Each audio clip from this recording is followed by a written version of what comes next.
Pembahasan tentang 2, 3, dan 4, kemudian nanti setelahnya fa in khiftum alla ta'dilu, ini ayat 3 ini kalau Imam Qurtubi ada 14 poin ya Bu. Waktunya tinggal 10 menit.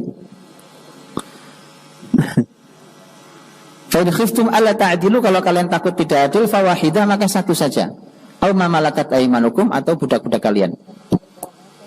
Saya ingin dirahmati Allah mendudukkan ayat ini sesuai dengan kemuliaannya. Dan saya juga lagi-lagi sedih sekali, luar biasa ketika ada orang membahas ayat dengan jalan menertawakannya. Karena menertawakan ayat itu bisa mengecek ayat. Mengecek ayat itu kafir.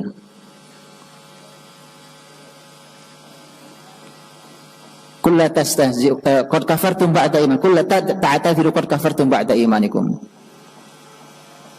Abillahi wa ayatihi wa rasulihi kuntum tastahzi'un. Kulla ta'tadiru qad kafartum ba'da imanikum. Apakah kalian mengecek, mengolok-olok Allah, Rasulnya, dan ayat-ayatnya? Sungguh kalian telah kafir setelah iman kalian. Orang-orang yang membahas ayat dengan jalan mengolok-olok itu, maka sampai pada tingkat kafir kalau dia mengolok-oloknya itu.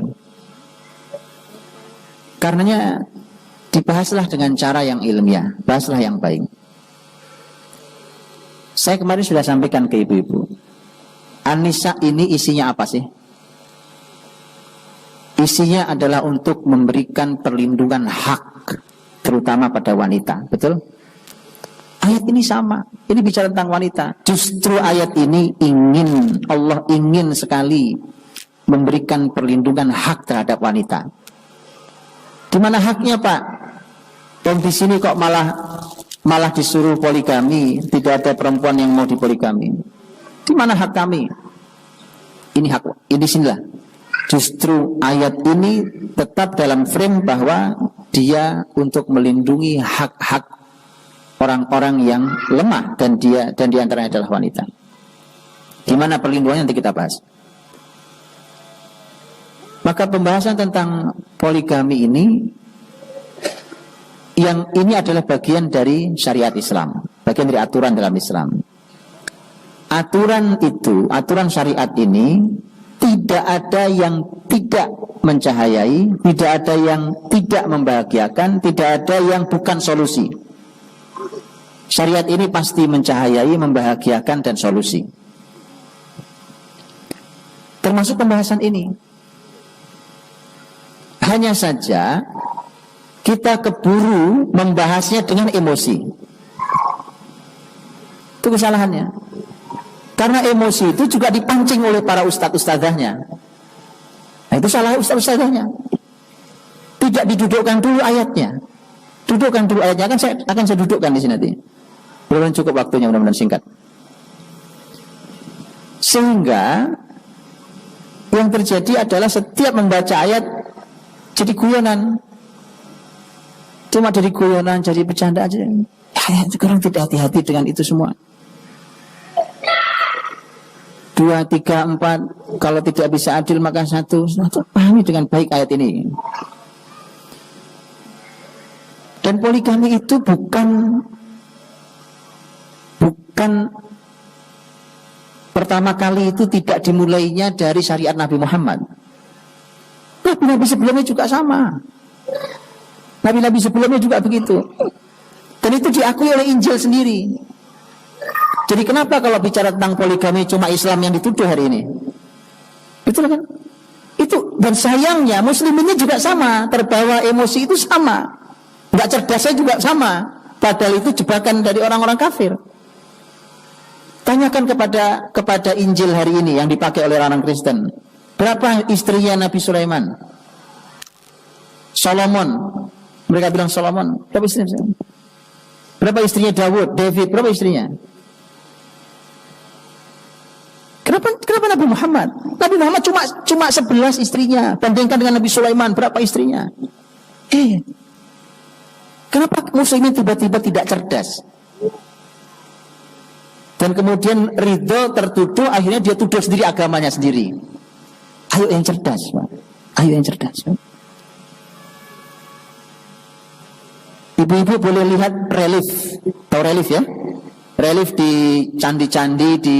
Nanti lihat, raja berapa istrinya? Bukan satu, bukan dua.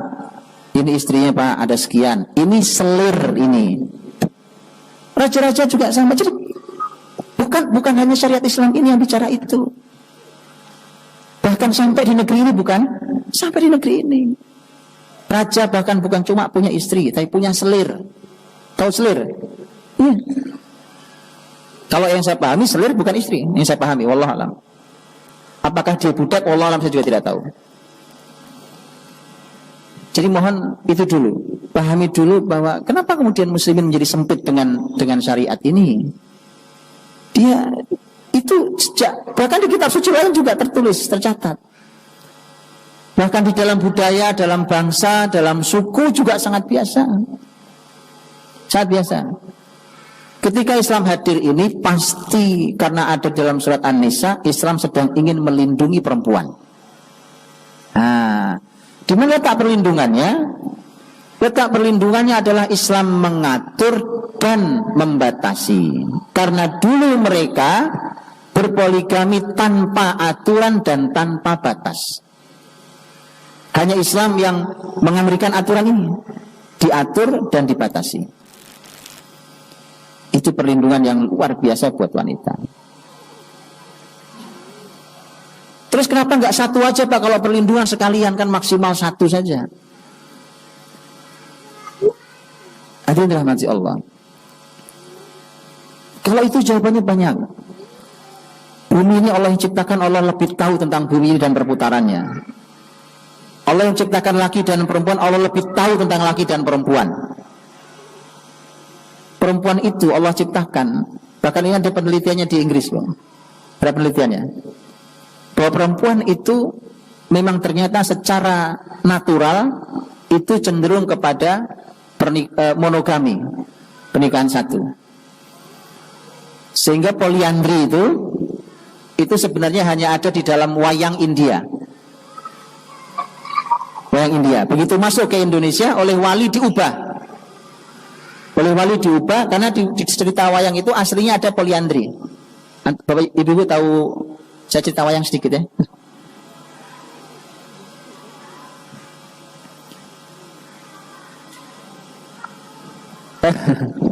Jadi kisah pernikahan poliandri bahwa satu perempuan nikah dengan 5 laki-laki itu kisah wayang India. Begitu masuk ke Nusantara ini oleh para wali kan diubah sehingga akhirnya dia tidak lagi istri 5 orang tetapi istri 1 orang yang paling tua karena tidak sesuai dengan Islam. Dan secara fitrah memang tidak mungkin secara fitrah karena wanita itu yang menampungnya karena dia yang punya rahim. Laki-laki yang mengirimkan dan perempuan yang menampungnya itu, maka ini satu rahimnya. Karenanya juga karena wanita punya kecenderungan monogami, maka wanita itu banyak yang ketika suaminya meninggal lebih dulu, dia bertekad tidak mau menikah lagi. Dan bahkan itu salah satu jawaban mengapa Allah sediakan bidadari bagi laki-laki di surga, tapi tidak disediakan apa namanya? Buat perempuan. Bidadara buat perempuan di surga. Karena ini hanya kelanjutan dari kesucian wanita di dunia. Wanita di dunia tidak mau punya laki-laki lebih dari 1. Itu fitrah wanita. Sekali lagi, bahkan ada banyak orang wanita yang ketika suaminya meninggal, dia tidak mau menikah lagi.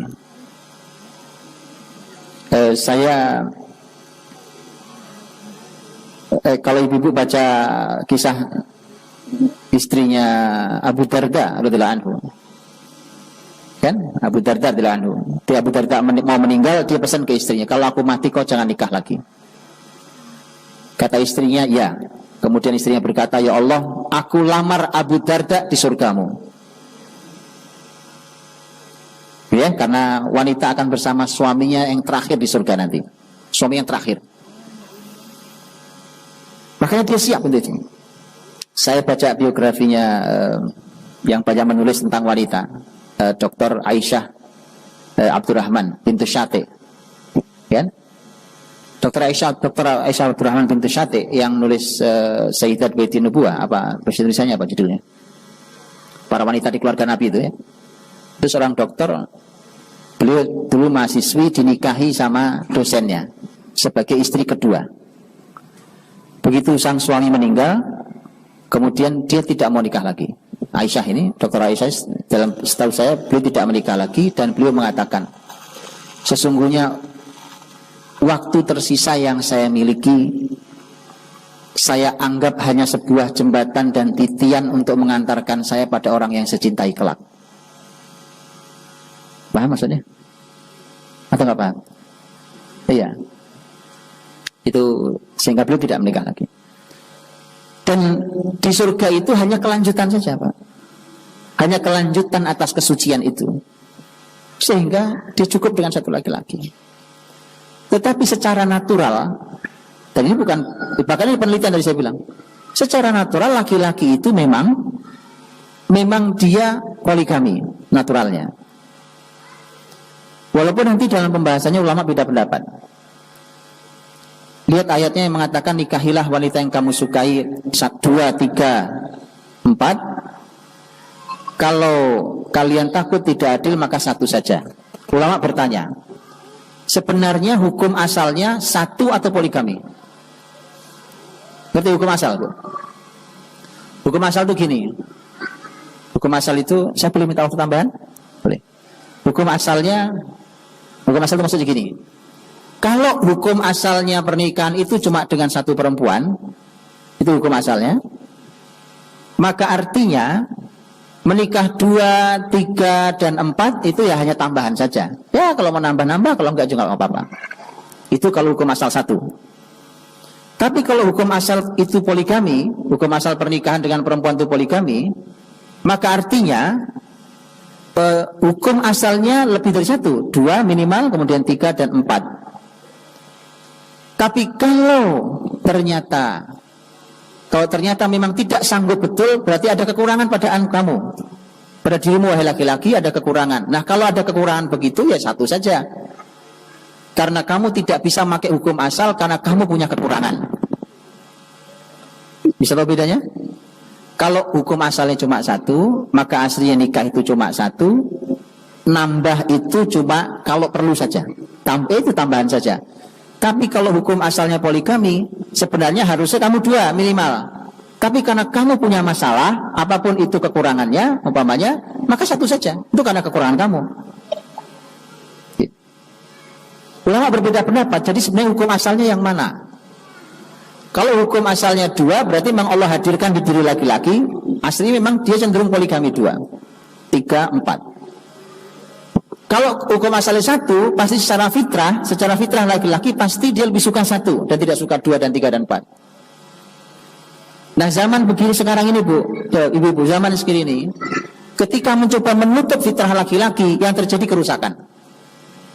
Memang istrinya 1, yang di rumah. Yang di luar malah tidak dia nikahi, pelacuran, perzinahan, segala macam kan. Karena mencoba menutup fitrah itu.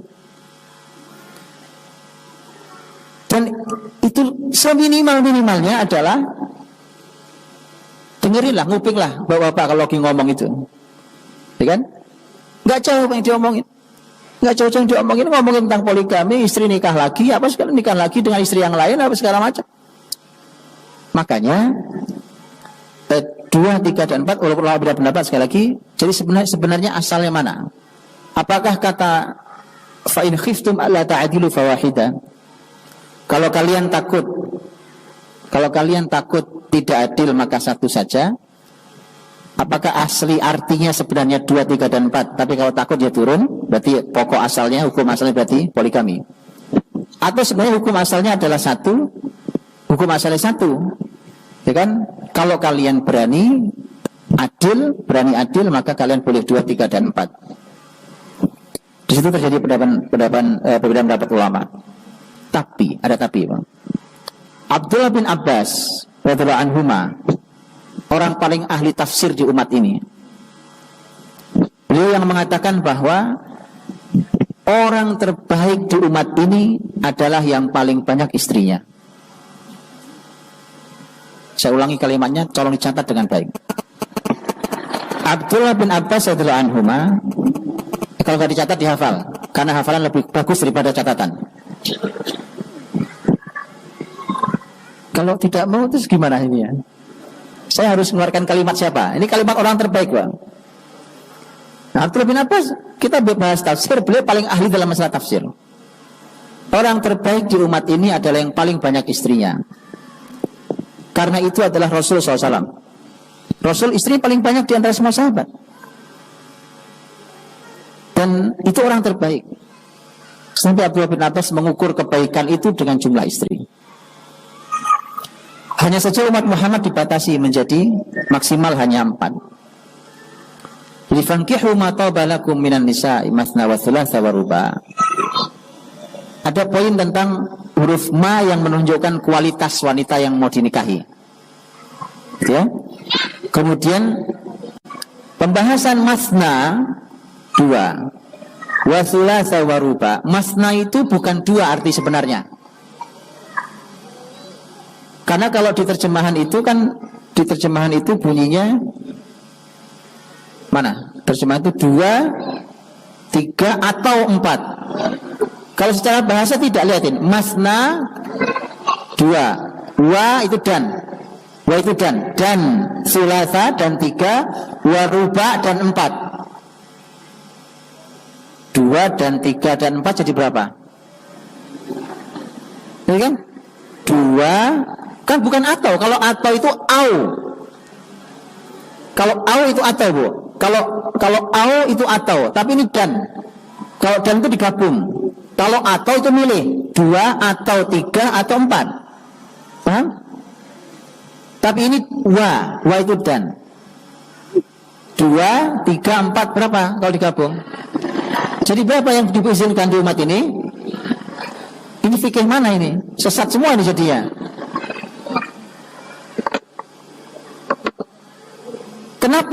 Kenapa begitu, Pak? Pembahasannya kok menjadi 4? Padahal ini menggunakan wa, bukan au.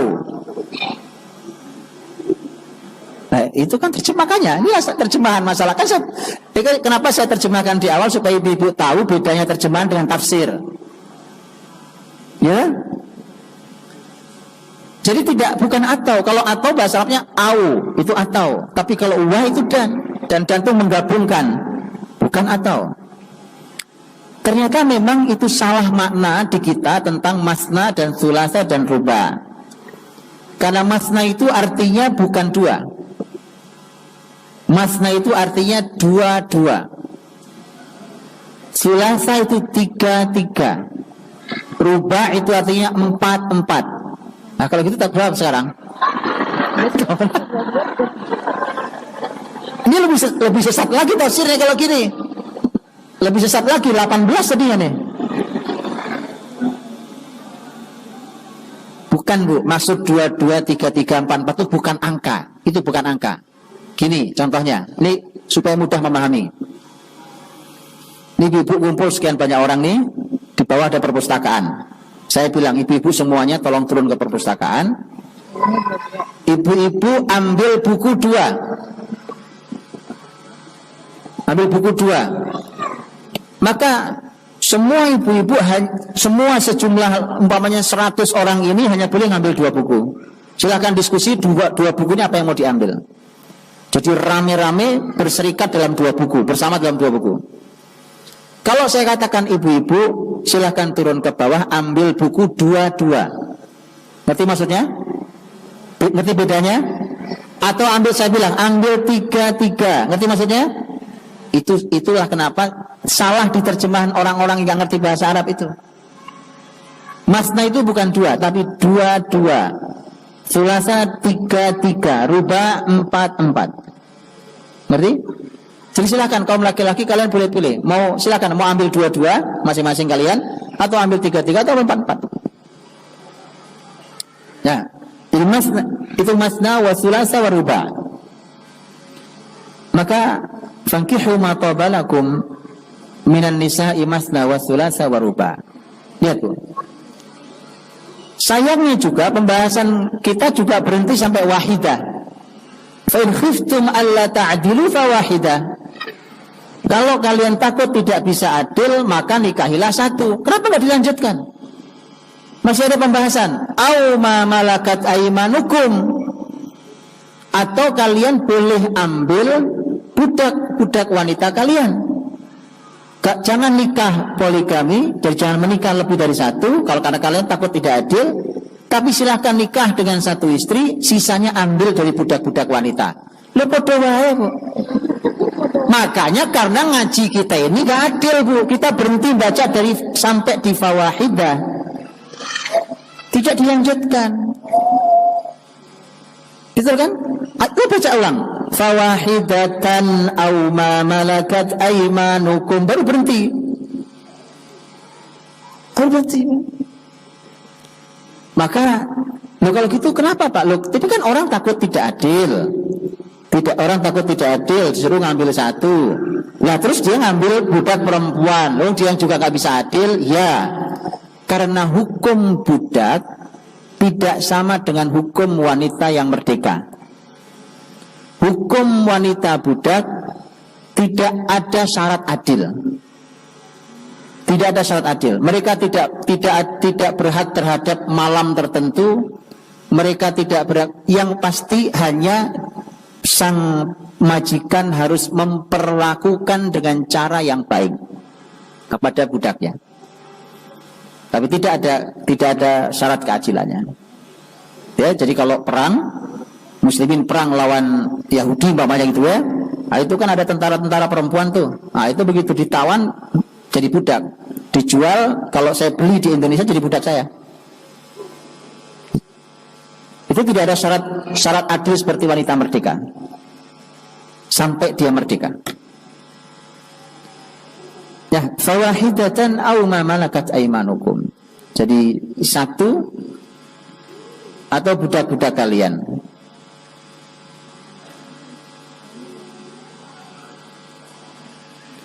Ini dirahmati Allah Subhanahu wa taala. Kemudian satu lagi yang juga disayangkan, ayat ini dibenturkan dengan ayat 129.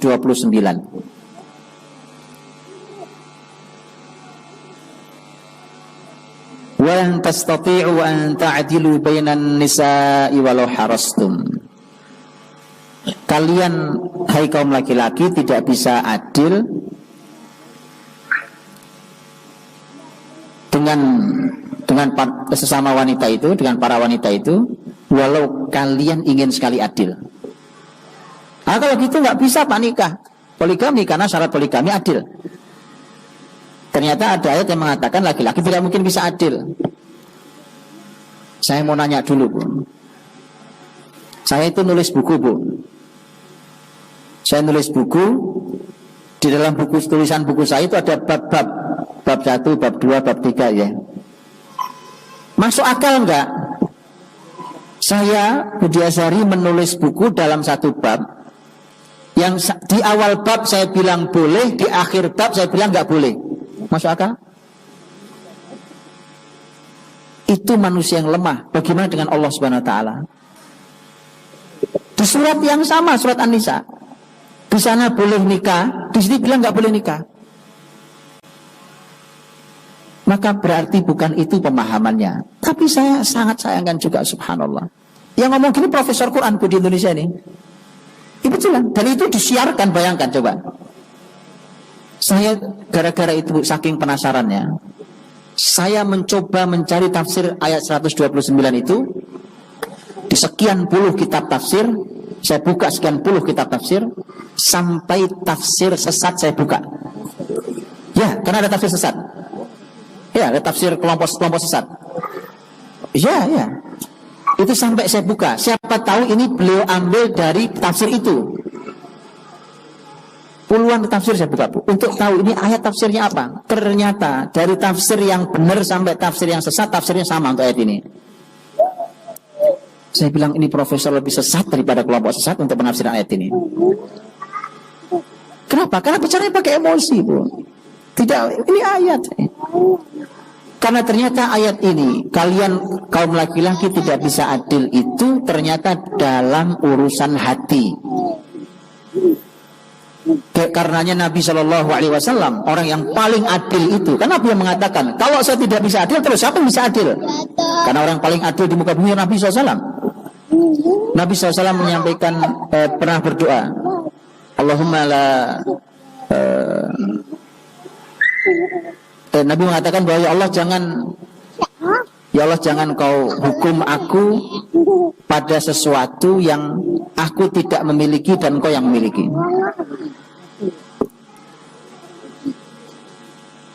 Itu adalah doa Nabi ketika Nabi berdoa tentang istri-istrinya. Karena yang dijelaskan oleh para ulama, maksud berdoa itu adalah urusan hati ini saya tidak kuasai ya Allah. Karena hati manusia itu inna qulubal ibadi baina asabi'ir rahman. Hati hamba itu ada di antara jari-jari Allah yang Maha Rahman. Sehingga hati kita ini tidak di tangan kita.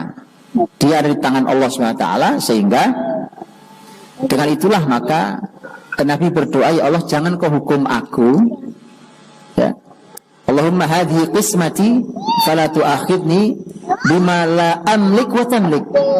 Ya Allah, inilah pembagianku di antara istri-istriku, maka jangan kau hukum aku pada sesuatu yang tidak aku miliki tapi engkau yang miliki, yaitu hati. Itu penafsiran dari ayat ini, bahwa ternyata ketidakadilan laki-laki itu pada urusan hatinya. Tapi dalam urusan luarnya, begitu keluar, dia harus sama. Dia harus sama perlakuannya, pembagiannya, kebaikannya, secara keluar sama. Tapi kalau ditanya, maka ketika Nabi ditanya, istri-istrimu itu ya Rasulullah, mana yang paling kau cintai? Kata Nabi, Aisyah. Ada jawabannya, Aisyah. Jadi artinya, itu Nabi bilang, itu saya tidak sanggup. Tidak sanggup, itu urusan hati. Dia atur di hati. Ya. Baik. Aw ma malakat aymanukum dzalika adna alla ta'ulu. Jadi kata Allah, kalau begitu maka kalian kalau takut tidak adil maka ambil satu atau budak-budak wanita kalian yang kalian miliki. Dzalika adna alla ta'ulu, itu membuat kalian lebih dekat alla ta'ulu untuk tidak berbuat zalim. Itu terjemahan pertama. Alla ta'ulu, kata ta'ulu itu artinya zalim. Karena kalau kamu tidak bisa adil, memaksakan nikah lebih dari satu, maka itu akan membuat kamu menjadi orang zalim. Itu satu. Tapi terjemahan kedua, dan yang menarik justru terjemahan kedua ini pendapatnya Imam Syafi'i diantaranya. Nah, ini yang menjadi perbincangan panjang di antara para ulama. Kok sekelas Imam Syafi'i yang ahli ilmu agama dan pakar dalam ilmu bahasa, malah beliau juga menafsirkan dengan tafsir yang kedua ini. Yang ini ditolak oleh banyak ulama. Sampai kemudian akhirnya sebagian ulama ada yang mengatakan nampaknya bisa jadi karena Asy-Syafi'i adalah ahli ilmu agama, ahli ilmu bahasa selain ahli ilmu agama, nampaknya bisa jadi ini adalah bahasa salah satu kaum yang tidak kita ketahui yang tahu Syafi'i. Itu alasan sebagai apa itu terjemahannya? Allah ta'ulu itu terjemahannya adalah agar kalian tidak punya banyak keluarga. Itu lebih dekat agar kalian tidak punya banyak keluarga. Itu terjemahan kedua. Kata ta'ulu dari kata iyal, artinya keluarga. Maksudnya adalah kalau kalian ambil satu atau dari kanak atau budak-budak kalian, itu lebih baik supaya kalian tidak menzalimi, karena kalian memang tidak bisa adil. Tapi yang kedua terjemahannya adalah ambil saja satu itu karena kamu takut tidak adil dan juga budak-budak kalian, supaya kamu tidak punya banyak keluarga. Karena orang tidak adil seperti kamu ini kalau keluarganya banyak nanti malah berantakan semua anak-anaknya. Oh tidak mengerti tentang. Silakan Bu, silakan. Sorry. Terima kasih Ustaz. pengumuman kepada pemilik mobil plat B1418ERE dan mobil Avanza Silver plat B1233GI dan B1126BRL, mohon kiranya dipindahkan dulu mobilnya karena menghalangi jalan mobil yang lainnya. Terima kasih. Sekali lagi untuk mobil B1418ERE dan mobil B1126BRL. Terima kasih, Ustaz. Baik, saya tutup tidak lama setelah ini kita tutup. Jadi tadi saya sudah katakan bahwa menurut sebagian kecil ahli ilmu bahwa kata Allah ta'ulu dzalika adna alla ta'ulu itu supaya kamu tidak punya banyak keluarga, nggak punya banyak keturunan. Karena orang tidak adil seperti kamu pun kalau saat itu bukan tidak adil ya, takut tidak adil. Nanti kalau banyak-banyak juga takutnya malah tidak terpenuhi keadilan kalian di keluarga kalian. Dan itu maknanya. Tapi kalau kalian orang yang baik, maka kaidah besarnya adalah umat ini diminta untuk memperbanyak keturunan.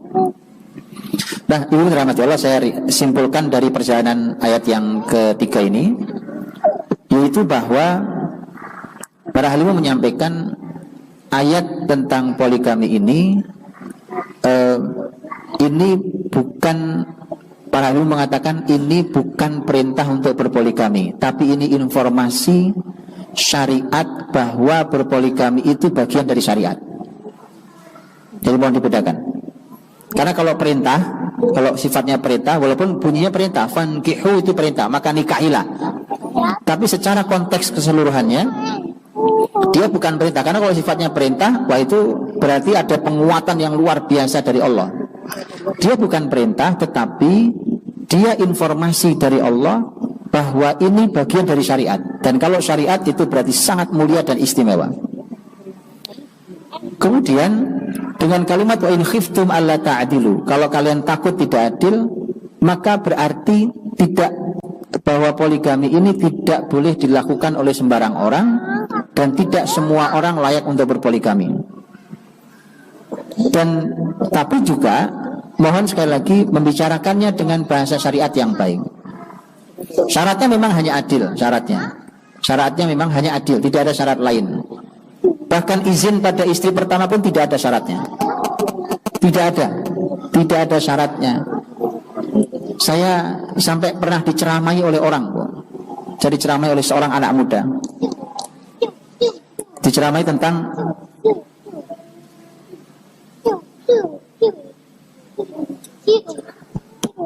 ini perempuannya tadi bukan? Sama, sudah. Yang mobil, oh lain lagi, B1418 ERE dan B1233GI. Sudah, baik. Sedikit lagi ya, jadi kesimpulan. Berarti karena ada wa in khiftum, ada pengecualian tadi, kalau memang kalian tidak berani maka itu artinya tidak sembarang orang. Tapi sekali lagi juga pembahasannya tadi bahwa apalagi kalau pembahasan yang sering didengar, makanya kalau mau poligami itu poligami janda nenek-nenek yang sudah tua, tolong dihentikan bicara itu, Bu. Wallahi tolong dihentikan, itu penghinaan terhadap syariat. Penghinaan terhadap syariat. Saya tahu itu yang menyampaikan para ustadzah itu. Betul, beberapa ustadzah saya dengar bicara itu penghinaan terhadap syariat ini. Kenapa? Karena dia setelah itu berkata, kan Nabi istrinya tua-tua. Saya bilang subhanallah, belajarlah sirah yang benar. Mana ada istri Nabi yang tua? Nabi tidak pernah menikahi istri tua kecuali Saudah, nenek-nenek, itu pun umur 55 tahun. 55 tahun di sini masih ada yang cantik kok. Coba angkat tangan. Iya kan? Iya, Bu. Itu yang paling tua. Ada yang mengatakan usia baru 55 tahun. Sisanya muda-muda. Ada yang merasa sudah tua, Ummu Salamah. Ummu Salamah merasa sudah tua. Iya, sudah tua karena perbandingannya dengan yang lain.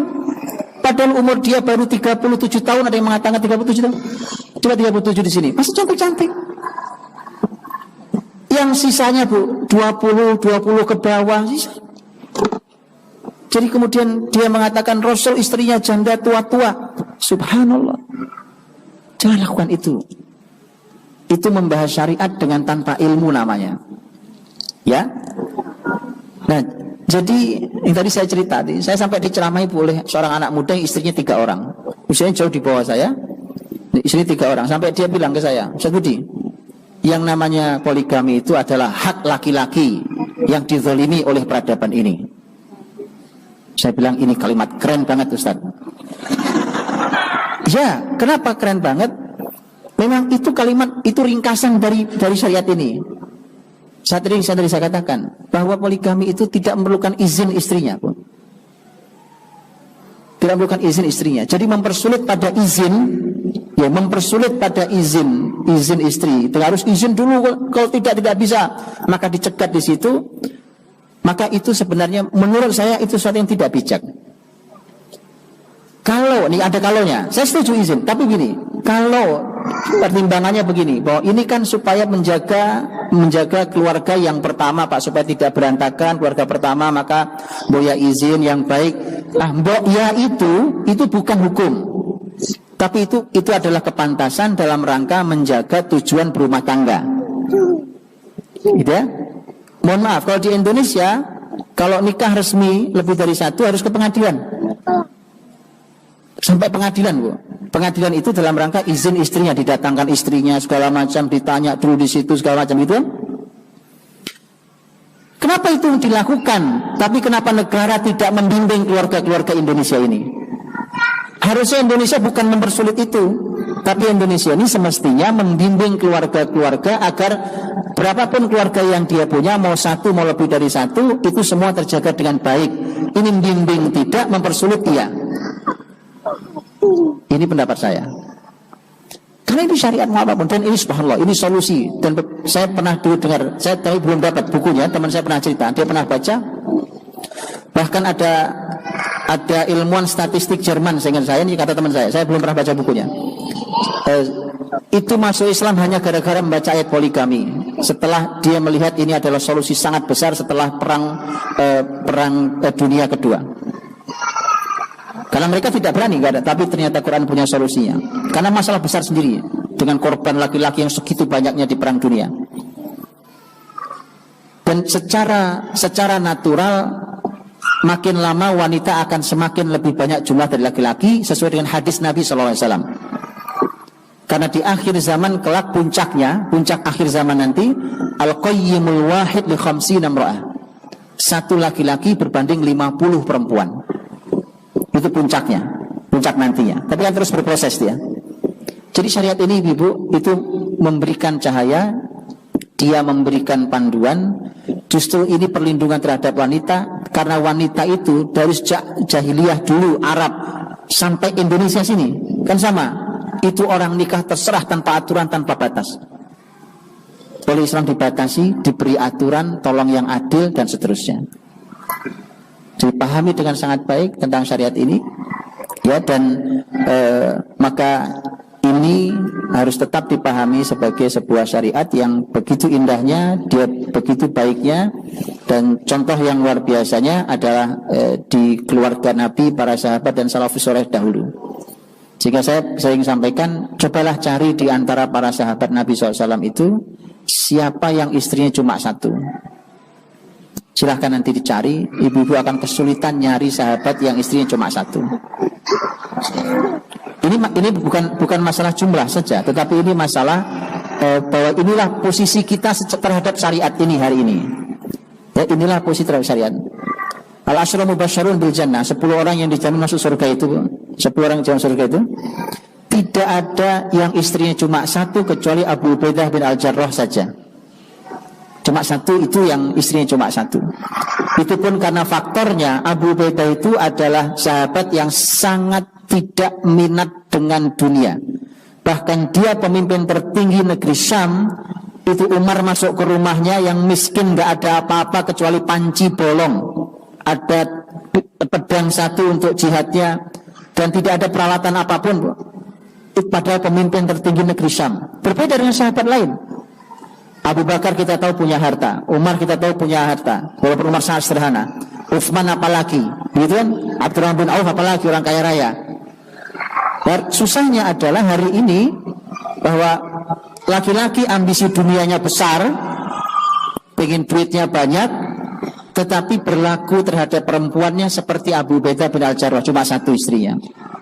Kalau Abu Ubaidah memang nggak minat perempuan, nggak minat dunia, itu Abu Ubaidah. Tapi yang lain istrinya